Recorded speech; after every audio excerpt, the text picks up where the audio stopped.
what's up and welcome back to my channel. Now today I'm going to be giving a review for the DC animated movie Batman The Long Halloween Part 1.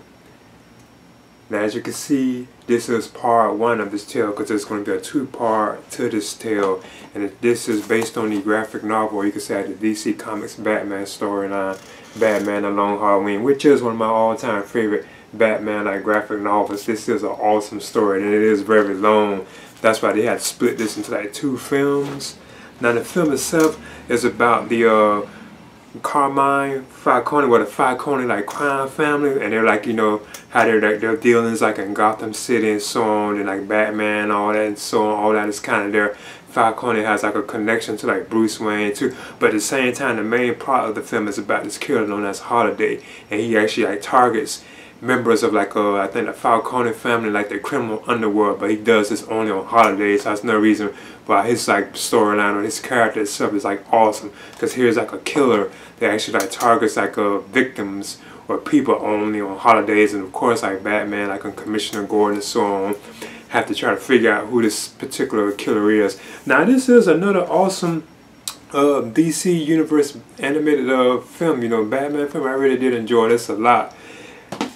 And I can't wait to see the actual second one, but I actually knew the storyline of the film too. The second one, I was wondering were they actually going to change a lot of things about the plot, because most times when they adapt these stories, they kind of usually change some of the plot lines, or a certain character wasn't this way, or certain characters didn't do this or do this.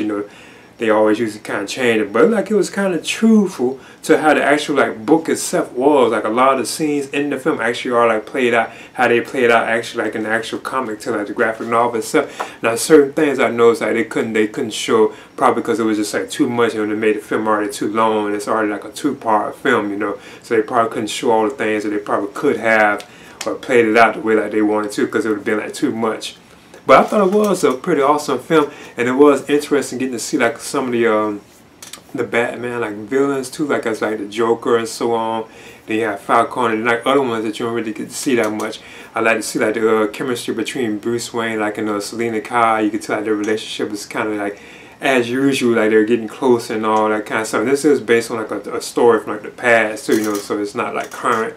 Then you get to Harvey Dent and his woman too, I think Gilda, his wife or something like that.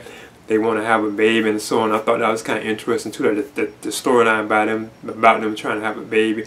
Then you have Gordon and his family and so on, and of course him and Batman trying to solve to kill the actual murders. Like I said, the murders are cool because the Holiday always leaves clues to who he was and so on, and plus he only does this on holidays. I even thought that was awesome in the storyline. So he'll kill on Halloween, then he kill on Thanksgiving, then he kill on Christmas, New Year's. So it's cool seeing him kill on these major holidays. I think that was awesome. I thought that was a cool building that they had, that kills only on holidays.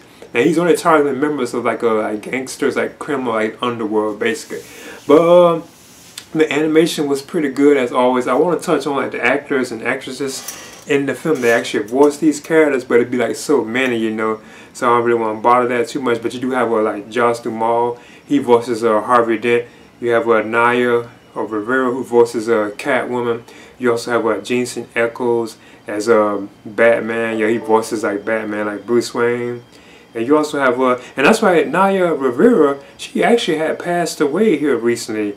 The one that actually, that was the one I think I'm sorry for saying it like this, but I think she had drowned, she was on a boat or something like that with her son. So this was actually, I think, her last role, if I'm not mistaken, or one of her last roles, the one that had voiced the Catwoman Selina Kyle role. But I want to actually touch on some of the others, but I just leave it at that. You have Troy Baker, who voices the Joker, so I just leave it at that.